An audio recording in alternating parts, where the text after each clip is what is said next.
กันที่สี่สื่อวันนะพระเวทกันที่สี่นี่บ่อนพระเวทเดินดงมุ่งสู่เขาวงกฏบ่อนพระองค์ไม้ไว้เพื่อบำเพ็ญเพียรสร้างสิพาสิไพ่ทรงพระหมวดบวชสืบสร้างสินสอยสอบธรรมสี่แจมเจ้าเดินยากเรืออดทางเขาขดเรียบภูพันสั้นมีลำน้ำตันทางขามยากอุ้มอ่อนน้อยลอยน้ำผ่านไป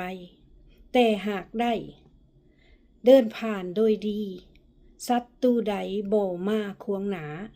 ด้วยเดชกล้าศีลธรรมนำเสื่อมสี่แจมเจ้าไปได้ปลอดภัยแท้แล้วไผจกได้กันที่สี่บูชาวาสนาของเจ้าโบตางคือตัวอย่างพระเวสสันดรล่านครเดินทางลำบากพระเวทเอ้ย